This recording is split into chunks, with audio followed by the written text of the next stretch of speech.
And so we will kick off. I think there's 18 people here. We're expecting several more, but we'll get going.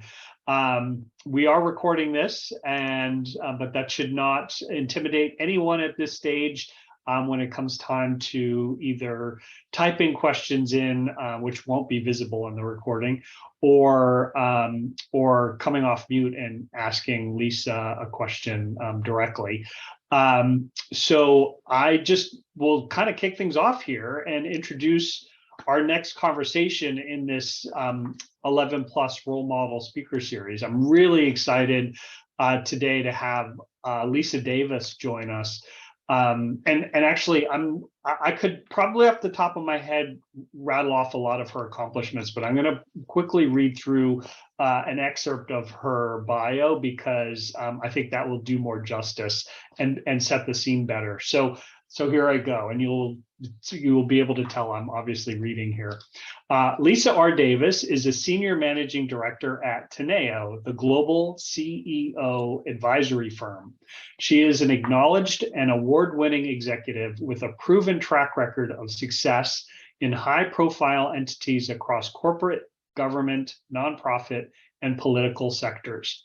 Lisa has also been named a senior fellow for the Marketing and Communications Institute of the Conference Board, a global independent business membership and research association working in the public interest. At Teneo, Lisa provides counsel and develops strategy and communications plans for some of the world's leading CEOs and their teams. Lisa is also co-chair of Teneo's Diversity, Equity, and Inclusion Advisory Practice.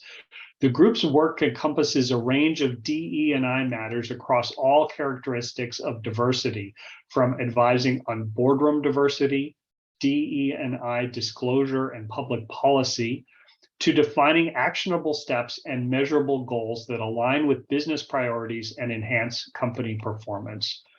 Almost done. I could go on for hours, frankly, but prior to joining Teneo, Lisa held a variety of communications and public relations leadership positions with other organizations. And I know there are a lot of our interns, just a quick aside, are really interested in marketing and communication. So this will be a particular interest. So she worked in a number of other organizations that included the Walker Marchand Group, no relation to me, Northrop Grumman Corporation, and AstraZeneca Pharmaceuticals. She's also served, this is really cool, as press secretary for the Democratic Leadership Council and the Progressive Policy Institute. She was the National Deputy Press Secretary for the 1996 Clinton-Gore re-election campaign and was appointed a fellow at Harvard University's Institute of Politics. She was educated at Howard University and the University of North Carolina, Greensboro, and she also actively works to improve our communities as a board member of several service organizations. And again, I could go on for a long time listing all the organizations she's served and all the awards she's won, but you can afterwards check her out online and read up on that. So Lisa, thank you so much for joining us. I'm really excited to be talking to you. I feel frankly unworthy of talking to you given all of your accomplishments and success, but I'm really pleased that you're here to share your story with our interns. By the way, we have interns and then also some of their mentors have joined us as well, which is, they're always welcome. So Lisa, do you want to say a few words to say hello? First of all, I want to say I'm humbled and happy to have the opportunity to speak to all of you all. And probably I'd like to do it less about myself and certainly things that are going to be beneficial to you all as you continue working your way, through the work world, a number of impressive organizations. I'm going to stop right there because, like I said, I'd like to spend less time, talking about myself and more time being able to answer questions and provide any information that you all need or want. Awesome, thank you. So I've, of course, prepared a number of questions. Last week, we ran out of time. I didn't get to them, so I intentionally made my question list shorter in hopes that we give more time to our interns and mentors to ask their questions. But I thought, to start off, you are clearly very accomplished in business and in other pursuits. And I think you're probably leveraging a lot of your whole professional life experience in your role advising CEOs. But maybe to contextualize that so people fully appreciate what that means, can you share a little bit about us, what your company's doing and the role at Teneo, and also what's it like giving advice to major big time CEOs and their senior executives in these world leading companies? Can you provide some context? Sure. Thanks for the question. The first thing I'll say is when it comes down to advising anyone and CEOs, it's like the one thing they all have in common is they sit atop an organization and they're expected to succeed, and they have come to the conclusion that they can't do it by themselves. And that's the wisest decision that anyone can make, because even if you're a CEO, you know that you've got the answers to some things, but what you need to know is where to go to get answers to others. And the best CEOs, just like the best parents, the best professors, the best leaders, and anything else, listen to other people, bring other people in, and then make a decision. Because that's really what a CEO is about. It's about making a decision. What's it like? You definitely want to come knowledgeable. You definitely don't want to make sure they're able to spend their time wisely, because they're pulled in a lot of different directions. And they will, of course, make decisions about who they find or what they find valuable to do that's going to help them succeed. So you have to pretty much, the best way to think about counseling CEOs is to think about it from, your own perspective.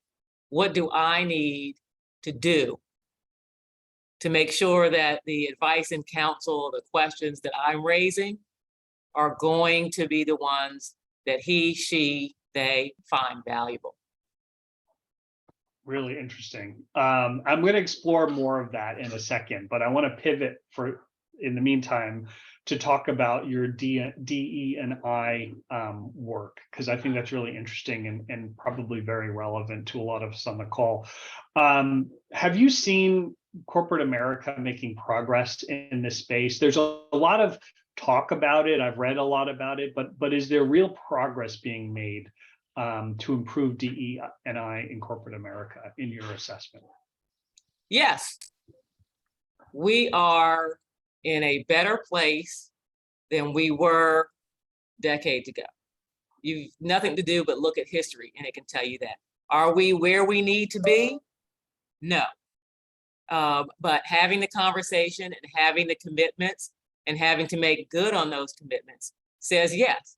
I mean, interestingly enough, you look around and you see the makeup of a lot of organizations. And I like to use organizations because, having come from large nonprofits in addition to large Fortune 500 companies, some of the issues faced are the same. So yes, we've made progress. No, we haven't made enough progress. But I'll give you a classic example of why we've made progress in a way that isn't as tied to history, just the straight up US history or global history. And that is, it used to be that companies, when they were going to do anything for diverse publics or communities, it was like, let's buy tables at a dinner. Let's go support, some charitable organization and what they're doing, give them a few bucks and that's it. That does not meet the test any longer. You have investors who are saying, I want to make sure that you have a leadership, that you have employees, that you have a commitment to the environment, that you have a commitment to gender equality, that you have a commitment to a whole host of things. And if you don't, we're going to vote you out, board member, or we're going to take our resources away. I mean, we have come to a place where diversity, equity, inclusion really is about making measurable, validated progress, and not just trying to break off a few dollars and say, okay, that's my commitment, but I'm not making any changes in my company in terms of policies or practices. That's great. And I know, I mean, there's diversity takes on so many shapes and forms, as you well know. But one of the more obvious ways of assessing diversity is just really that superficial, what do people look like? Whether you're male, female, person of color. And I read something the other day that there has been visible progress at the higher level ranks in organizations, but now the challenge is for more entry level or frontline workers. I don't know if you have any thoughts or comments on that. So Bill Novelli, who's the founder of Porter Novelli and went on to be CEO of AARP, but also is one of the people who actually led the charge against smoking. He had this way of talking about it, and he's talking about it called the leaky bucket. And what it is that you get them in the door, but then they wash out. You know, and that's the problem that a lot of people are facing. It's not just that there's what they call the war for talent. We need to get people here. We have to keep people in organizations. And that's the tenor and tone of a lot of the conversations we have around diversity, equity, and inclusion with CEOs and other C-suite people. It's like, okay, we can get them in the door, but we need to keep them. And what do you need to do to keep them? You have to have an environment, a culture. You have to have the kind of support and the programs that make people feel as though they want to be in your organization and they want to contribute. And then, of course, there's programs like 11 Plus that are helping people doing the other piece of it, which is getting individuals ready to be able to go into some of these environments that they may not have been used to. So, you know, we got to work across all those spectrums. Great. All right. Well, thank you for that.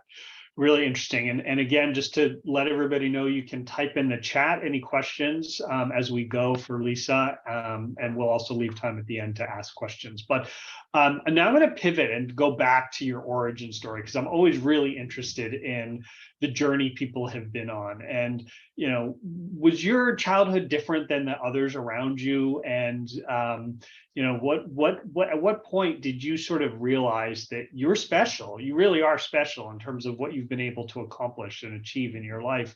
At what point did you sort of realize, hey, wait, there's a lot out there. So maybe the first question is, can you describe a little bit about your sort of early childhood, and was that, how similar was that or different to others around you? Nothing extraordinary about my upbringing. I grew up in Washington, D.C. Some people might find that See you later. interesting, because nobody thinks that anybody is ever from Washington, D.C. And I was born and raised in Washington, D.C. I am the second of 3 girls in my family. I have an older sister and a younger sister. And the most interesting thing is that we were all supposed to be boys. My father wanted boys. And we were all supposed to get the name Joel. Clearly, there's no Joels here. Just 3. So we grew up in a household that parents who, you know, a little more disciplinarian than I might have liked, but definitely put a premium on education. And I was that black sheep kid.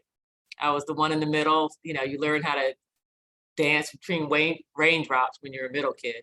But nothing extraordinary.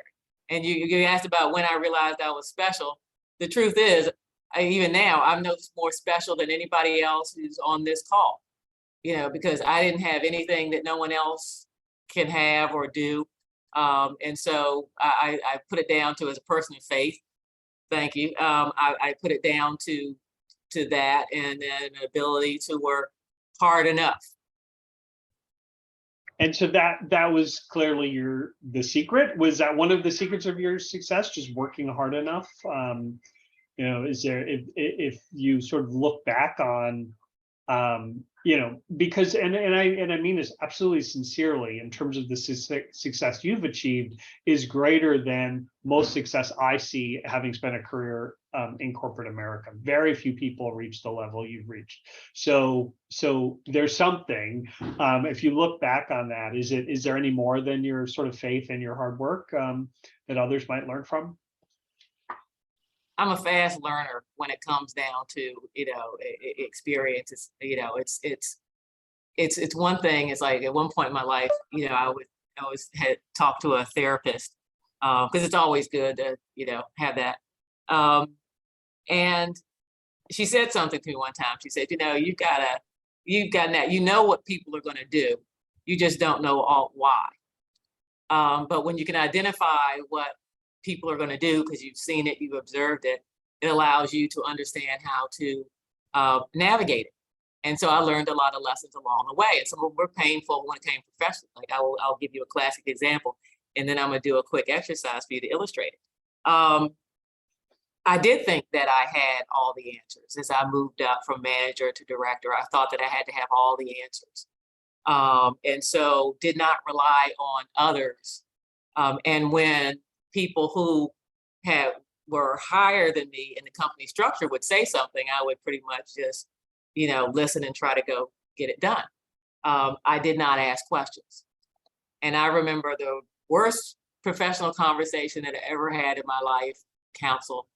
And what ended up being the best for being able to progress, because I learned from it, was someone asked me, one of the leaders who was doing a review of me said, "You're not strategic. You need to be more strategic." And so my response was, "Oh, okay." So I went off and, became what I thought was more strategic.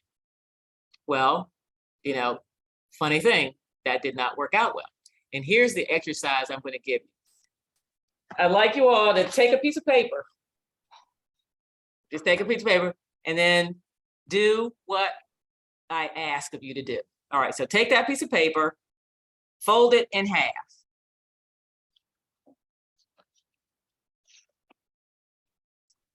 Okay, fold it in half again.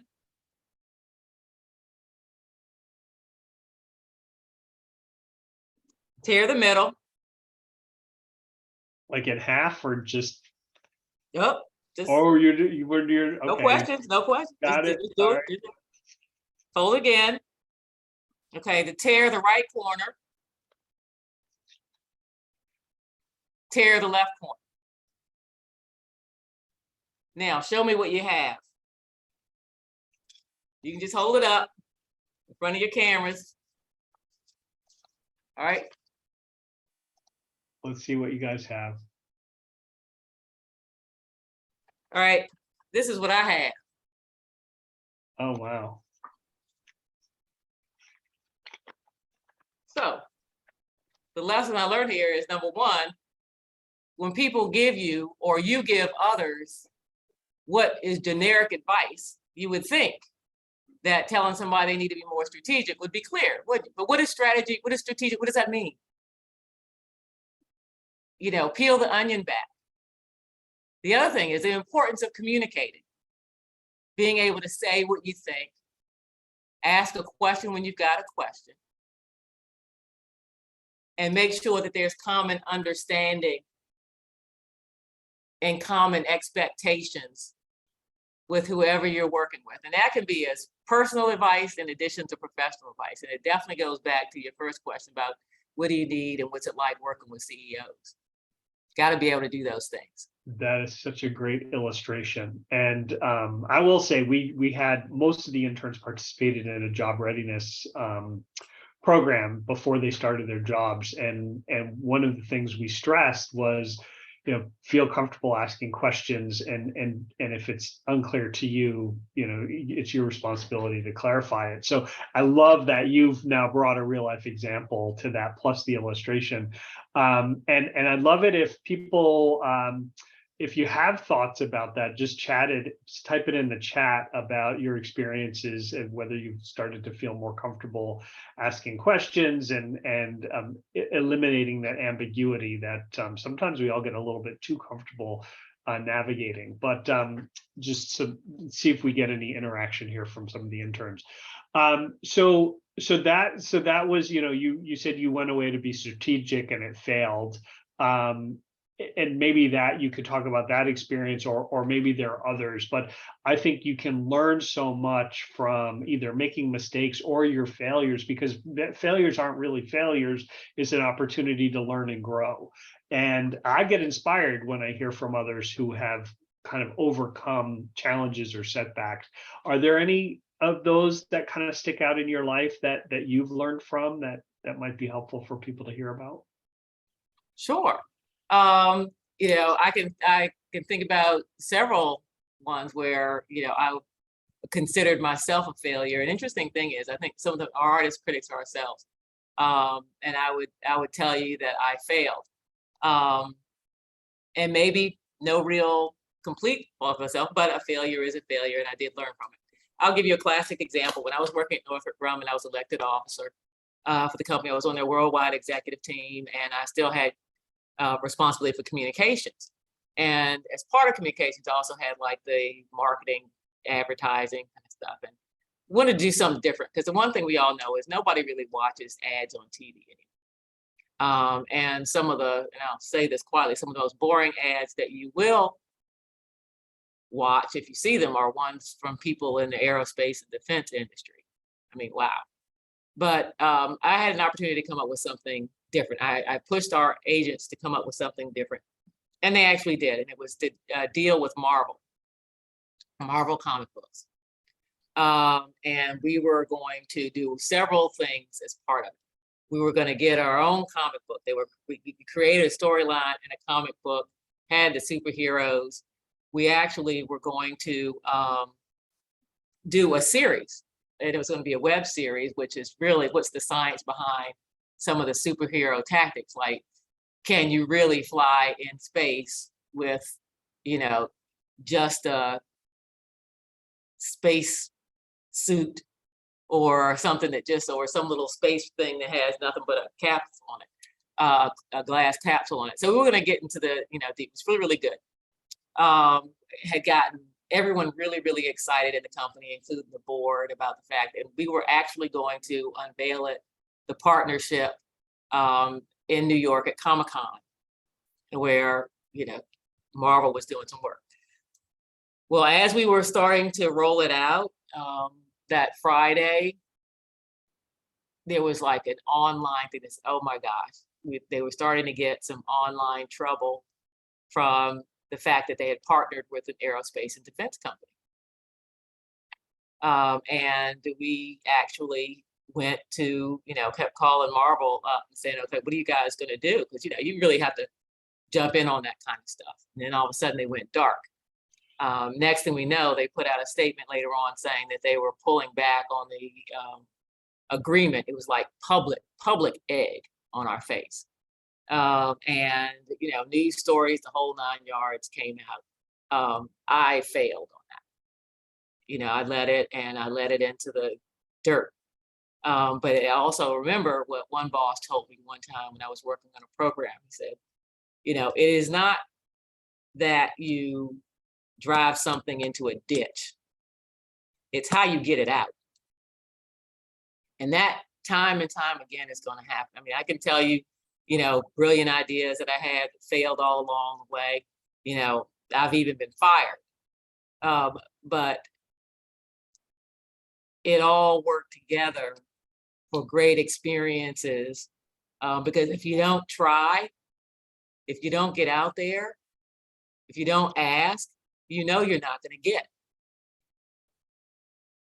And I will say that I used to tell people I wanted to live a life where I would have stories where I could tell my grandkids. And I don't have any grandkids, but I do have some stories. Great. No, that's really, being in that moment must have just been absolutely awful for you personally and professionally. And it sounds like you did sort of persevere and got your way out of it. And was there anything that taught you about yourself that you didn't already know? Sort of the recovery side of that obstacle? I guess when it comes down to it, it's the one thing that I always have to, and I continue to have to remind myself, but of course, that the more you have experiences, the less, deep the cuts feel. And that is, at the end of the day, nobody died. And that is kind of and I had the opportunity to reinforce the things that I wanted to be able to do. It helped me along my march to do good and do well at the same time, which actually is my professional motto. But it just tells me that it never goes away. I mean, it really does not. I mean, you just have to keep picking yourself up and, focusing on the good, because the one thing that is like, if you just go, bury your head somewhere, or just don't get up in the morning, or quit, um, there is not a good lesson to be learned there. Yeah, yeah. I think, I mean, in a couple of things I just heard. One, you contextualize it by saying it could be a lot worse. Somebody could have died, like if it were a terrible problem, and they didn't, and instantly that makes it puts it in perspective, which I think is a great practice. But then also that resilience that you've had to show, and in recovering through that, I think is another trait that's a good one to put in anyone's portfolio, certainly. We've had a couple of questions come in. The first one is from Leslie, who is asking, what was the biggest obstacle getting into your field, and how did you overcome it? Okay, so I'm going to answer your question, but I'm also going to share this. And that is, I went to undergrad because I had planned to be a child psychologist. And the school I went to was like the #2 behavioral school in the country. And that's why I went there. I started down that path and realized I didn't have the constitution to sit around and help kids with their problems. I mean, it was just going to tear my heart out. But I did find that I was good in communications, that I could talk, I could write, and so I'm going to follow, see where that takes me. And what that means is that some people know what they want to do and know what they want to be, very early on. Like, some kids come out of the womb carrying briefcases because they want to be lawyers, or wearing stethoscopes because they want to be doctors. I was not that person. It was kind of like I said, if I ever wrote a book, the title was going to be, it seemed like a good idea at the time, because, that's pretty much how I, got to be where I was. I just took the opportunities and made sure when I had the opportunities, I did it to the best of my ability, and focus, because I was delivering results. But when you talk about obstacles, I will say that sometimes my biggest obstacle was myself, that I didn't think I could do it, that I felt like, oh, I need more, or, I, told myself things about myself that kind of held me back, and allowed me to hold myself back. The other thing I found is that, being a Black woman going into and working in a lot of environments where there isn't any diversity, and I used to call myself, when I was in corporate America, like, I was a threefer, I was Black, I was a female, and I was a Democrat. And so, as in terms of obstacles, and it would have been easier for me to look through the premise of, did that person say something because they wanted to hurt me? Or did that person do this because they want to discount me? I could always look through it through the lens of Minorityville. But I also found out that I have to avoid doing that. Not to say you can't tell your truth, because you can. You want to think about how and when, but you can't. But I think it was really making sure that I stayed out of my own way. Really, really interesting. Fascinating. And that self-talk can be so defeating in all of us. I think it's a good thing, another good thing to keep in mind, that don't let yourself get in your own way, for sure. Okay, so next question from Sarima. Did you pursue, I think you might have kind of answered this, but I'm going to ask it anyways, and you can respond. Did you pursue a business degree that directly led you to your consulting career? Sorry, I just jumped. What is the difference between marketing and business consulting? Is they are taught separately, but not in isolation? So I guess she's saying, sort of putting that education in context to what you. So, and Sarima, if I missed your question, feel free to jump in. So I think I heard two things. I heard, did my MBA, my graduate degree, did I do that, put me on the path so I could go to corporate America and do these other pieces. And the second question I heard was, what's the difference between marketing and what? Yeah, business consulting. And business consulting. Okay. I'll start with the first question about my education. So I'm going to tell you all the honest to goodness truth. The reason why I went to graduate school was to spite my parents, who, my mother in particular, who at some point wondered whether I was going to make it out of undergrad. I was a senior, and she was still sending me things that said, well, you know, college isn't for everybody. And it wasn't because, you know, she was a bad mom or she was an awful mom. She was actually trying to be very, very kind to me. My first semester in undergrad, you know, my GPA was in the cellar to the point where they were like, the school was like, one more of these and you're out. And that was just me trying to get used to a new environment, newfound freedoms, you know, being away from home. I didn't, you know, get the right pattern for what I needed to do to study. I like to, you know, just to spend too much time doing other things. And so being able to do that. But after I got out of undergrad, I said, you know what? Master's of Business Administration, it was like the thing to do. I said, I'm going to go do it. And I'm going to do it. And I know my parents don't think I can do it, but I'm going to do it. And I did it. But I actually went in to get my master's of business administration. I cried on my first day. I was working. I was working at the time full time, and then was taking it in the evenings. And it was just like, it looks like it was going to be so hard. But a friend of mine, Angela Madison, figured something out. And this is like one of her claim to fame, because there's only like 2 or 3 of us who ever figured this out. You could no longer do it at Howard University, which is, if you managed your electives correctly, then you could also get a master's in public administration. And that's how I got a dual master's. And I didn't look at it because I felt like I really wanted to go sit behind a desk somewhere, because I really did not. I did it because I thought that that was going to add zeros to my paycheck. I was going to be able to, you know, show my parents that I was worthy of everything else. And I knew that it would not hurt me in my profession. Because again, I did not know what I really wanted to do.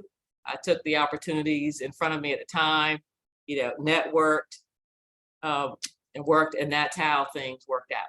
So the difference between marketing and consulting. Well, consulting can cover a host of things.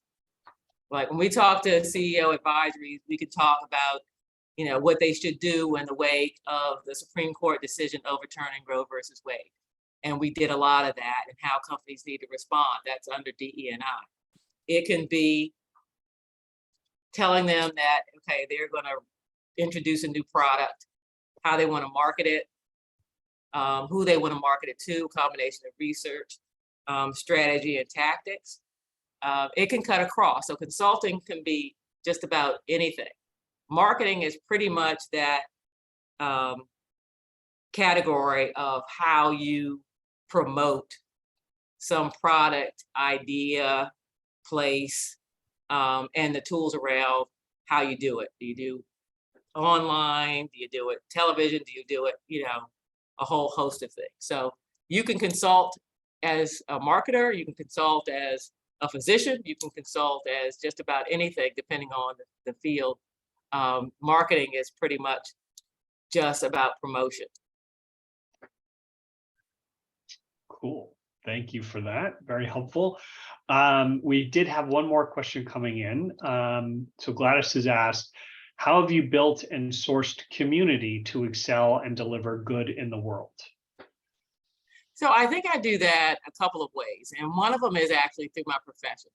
I've worked in organizations, for example, like AARP is a large not-for-profit, and they advocate and have programs and services that really help people who are 50 plus. When I was working for the National Bar Association, it was about how to help Black lawyers.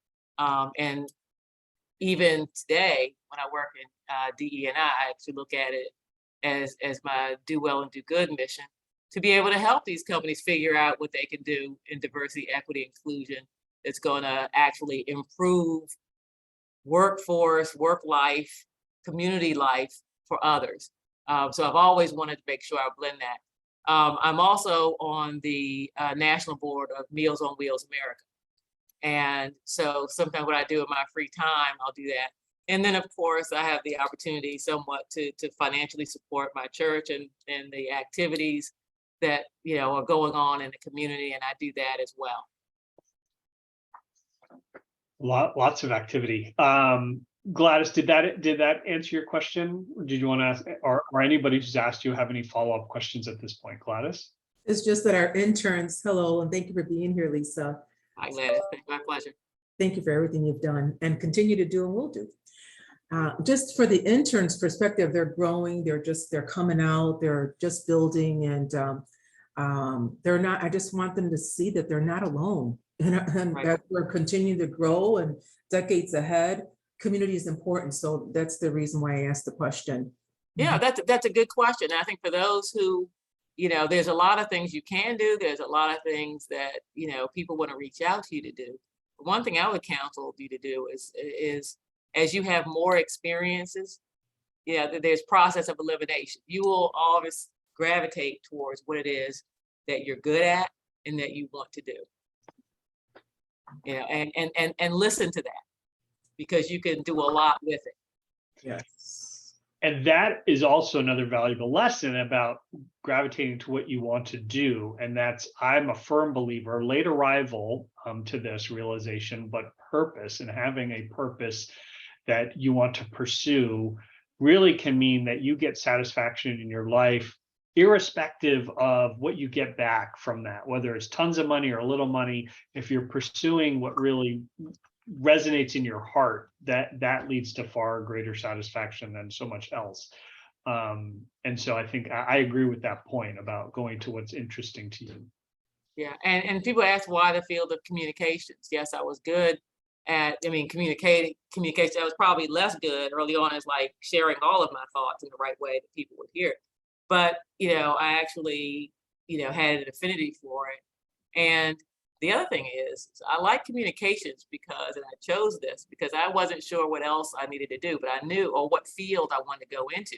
But the one thing about communications is you can go anywhere. I work for doctors, I work for lawyers, I work for, you know, aerospace and defense engineers. And it's always great because communication is one of those kind of things that every organization, no matter how large or small, needs in order to succeed. So you get a chance to see behind the curtain, you know, in a lot of different places. It's fantastic. So, you know, think about like even the same thing with a lawyer.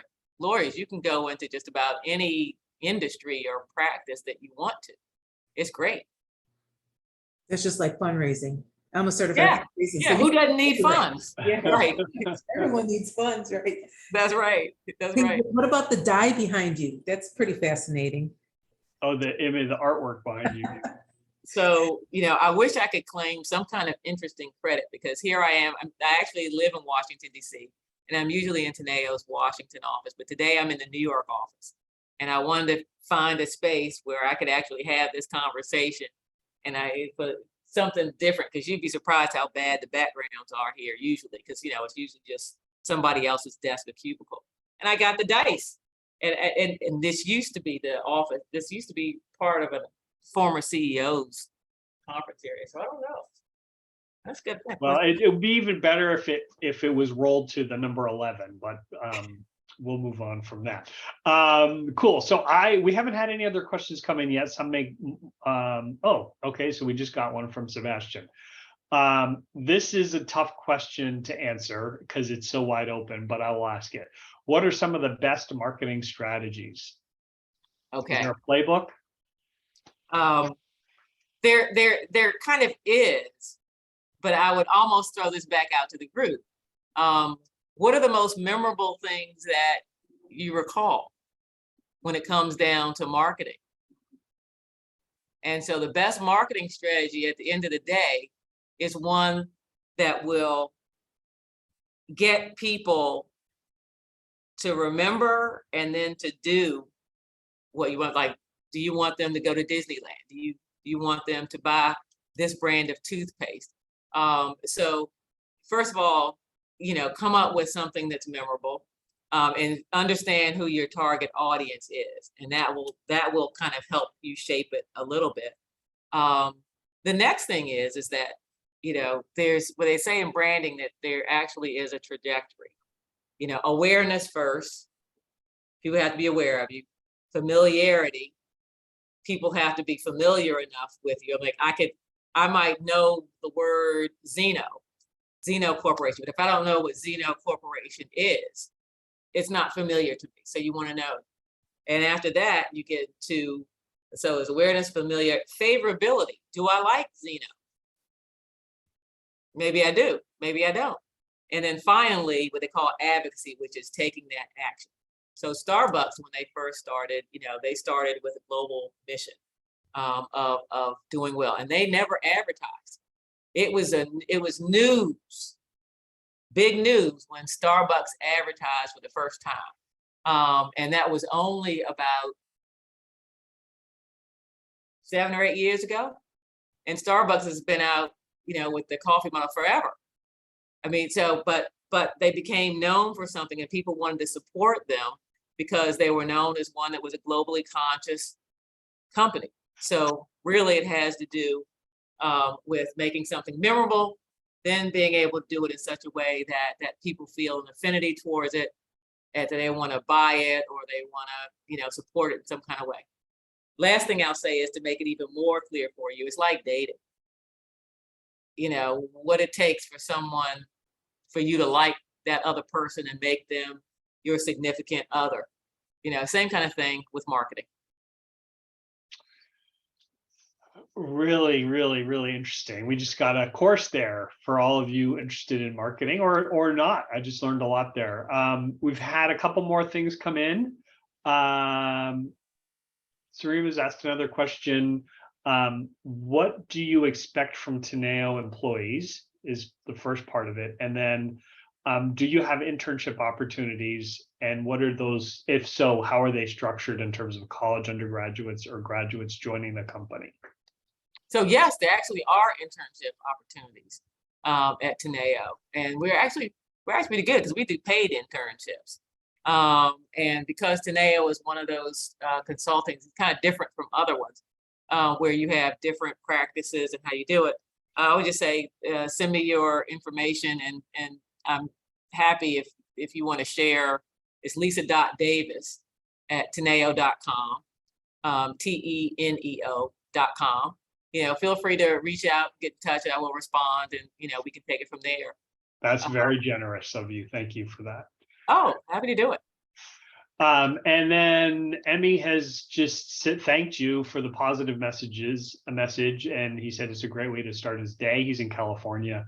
And hey, thank you. And he's added, stay up, fellow interns. That's great. Cool. So I have some more questions. I'm going to just go back and pick out a couple here that I think would be, this is one that I struggle with, because I'm often, when I talk to the more senior the executive, sometimes the more nervous I feel. It's kind of, you can sort of expect that. And you're dealing with the top executives all the time, both as when they were your colleague and then now as an advisor. Were you did you feel that way too in the beginning, feeling a little intimidated? And, at what point did it click for you to have the confidence that you could approach them without those butterflies? So, and I can tell you for a fact that other people feel the exact same way, but I will tell you, when I said get out of my own way, that was one of the things. And to this day, I still get, nervous and get the butterflies. And a lot of other people do too, including CEOs. The issue is you got to do it afraid. That's the number one thing. You got to do it anyway, because, sitting there and giving in to your fears and just thinking that you can just shut up and never engage because you're nervous, that doesn't fly. That's massive right there, because I've heard I'm not going to get it exactly right, but bravery isn't the absence of fear; it's acting in the face of fear is what bravery is really about. Yeah. The other thing is be prepared. That'll help you too. It's like I I actually kind of formulate either in my mind, and so very often I'll write it down, what I want to say, when I gonna have time with the CEO or anybody in the C-suite. I don't just wing it. Very, very, very good point. Good advice. So next I'm going to pivot, just checking no more questions have come in yet. So you've accomplished a lot. I've already sort of gone through a lot of your accolades, and you could very well be done and resting on your laurels. But perhaps not. Do you have any other big goals, whether in your personal or professional life? I'll stick with the professional.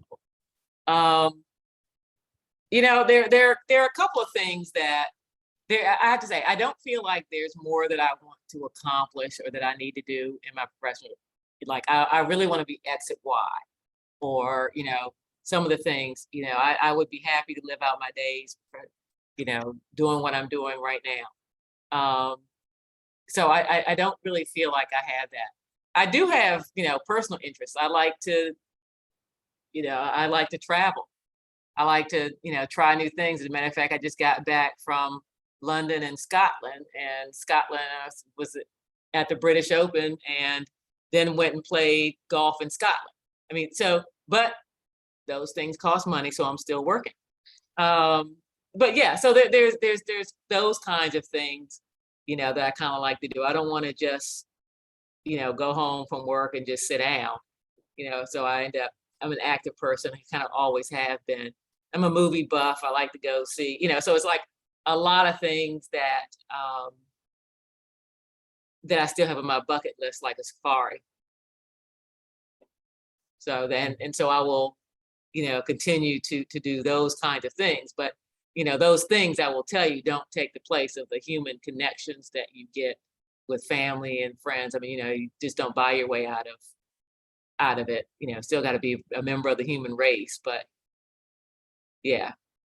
Cool. Very good. Well, so you kind of started to answer one of my other questions here, given we've heard a lot about, your work and your accomplishments, but what do you like to do for fun? So you like to golf and you like movies. Are there other activities that would surprise anyone? I used to play the drums, and I have a guitar that sits in the bedroom that I actually, took a few lessons, and I look at it every day with some shame and still commitment that I'm going to get back into it again. That's cool. So we've had a couple other comments come in. One, I think this is really just in response to that fear topic. Kim has said fear, it can mean forget everything and run, or it can mean face everything and rise. Really interesting. Very good, Kim. Yin yang there. And then, Zaria has chimed in that she likes that. Oh, no, she's got one. False evidence appearing real is another thing. That's another good one. Very good one. And then Leslie's asked, so Leslie, by the way, works, in addition to her internship, she is very passionate about movies and works in a cinema. So she's asked a question that I could have expected from you, Leslie. What are your favorite movies?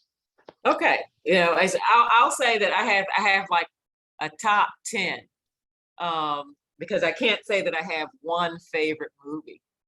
Some of my favorite movies tend to be, older movies. I mean, yes, you can look at like 10 Years a Slave, The Last Emperor, Jurassic Park really is one of my top 10 favorite movies. Say why? Because in the first one, you went to the movies and you actually thought that dinosaurs, you had to remind yourself that those weren't dinosaurs. I mean, that's how caught up that you can get. And then there's like some, smaller movies. I think there's some documentaries.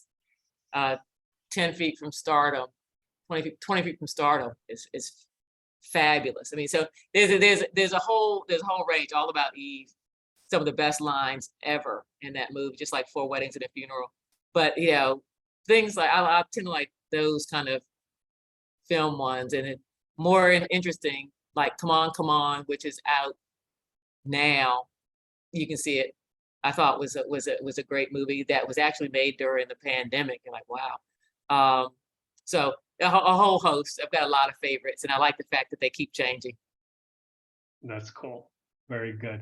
So Zaria's asked a question that we've kind of asked already, so I'm going to shift it a little bit. She's asking about your what is your dream or goal of yours that you want to accomplish, and I like you touched on bucket list, and safaris on that list. Are there other things that you'd like to share with us about what you sort of hope to do still? So when I was in Scotland, someone mentioned to me that there actually is a trip that you can take where you go to South Africa, and I've never been to Africa and I really want to go. You can go to South Africa and you can play some of the best golf, in addition to, seeing some of the sights. You can play the best golf. You can go to some of the greatest wineries, and you can take, fabulous safari. I wouldn't combine the last two together, by the way. But, the same continent, different days. Yeah, I was very fortunate to have visited South Africa, and I have to say it was absolutely life transforming for me. And for another time, I'll share it for everyone how that actually you can draw a line from that trip to South Africa to 11 plus. And there's a quote on our landing page from Robert Sobukwe, who is my personal hero. He was an anti-apartheid freedom fighter. And as a hint, guys, this is an Easter egg, as you kids will know in tech. If you click on it, there's a hidden link that gives you information about Robert Sobukwe and why I'm so interested in that. So didn't expect it to go in that direction, but I absolutely love South Africa. So thanks for that. Okay, so we have a few minutes left, and I'm pretty much out of my planned questions. I could have prepared a few more. Let me just see if there are any coming in. Does anybody want to come off mute and either give some thoughts on what we've been hearing or ask any questions? This is your chance to be brave. I have a question, Andrew. Great, Carolyn. Am I allowed to ask? I know Of I'm not course one of the you are, interns, yeah. but for the interns, many of our interns, Lisa, they're ending their summer opportunities right now. So what's some advice that you would give them, having been through this experience, how to really leverage, that opportunity and kind of, use it for their advantage, whether it be networking with the people they worked with? What's some words of advice you would want to give our interns as they conclude their internships this summer? Yeah, I think one thing is if you enjoyed or found value at all in some of the internships, I would say definitely stay in touch. And that could be sending an email or a note. People kind of like hearing from, people they've crossed paths with. And I have found that there's more people, even in the most senior roles, who really want to support others as they continue to move up and gain more experience. So don't hesitate to do that. The other thing I would say is it's like, always raise your hand for something. Even when you get back to school or wherever it is that you're going to be going back to, if there's something interesting there, raise your hand for it, because at this stage, everything is going to be an experience. Everything's going to be new, and that's so exciting. And, keep following the ones that you like, the ones that you don't, that's okay. My career was built on process of elimination, not on any real, 5 things that I had to do at any given time. So it's also, okay for you to still be experimenting and deciding what you want to do and who you want to be. Great. Thank you, Carolyn. Excellent question that I should have asked, but didn't. Cool. Let me just see if we have any other questions that have come in. We haven't. Any other parting thoughts, Lisa, before we wrap up? No, I just want to say thanks so much for the opportunity. I mean, it's probably one of the better things, to do, because I think I said earlier on that what I've always wanted to do was do well and do good at the same time. And this is one of those days where it comes together again. So thank you for, your interest, and, please, if there's anything I can do to be supportive, don't hesitate to let me know. And I fully expect, and this is a hint to our interns, I fully expect you to get a lot of LinkedIn connection requests in the coming days. And for those of you who haven't polished up your LinkedIn profile, you've got a lot of great stuff to add to it. So please get on that. And Lisa, thank you so much. This was really, really interesting. So many very valuable lessons and pearls of wisdom that you've imparted on us all today. I'm grateful for that. And this was a valuable for us investment of your time, and we really appreciate it. So thanks for being with us today. No, thank you. I so appreciate it, Andrew, and everyone else. You'll have a wonderful, blessed rest of the day. Thank you so Thank much. you. Bye, everyone. Thank you, you too. Thank you.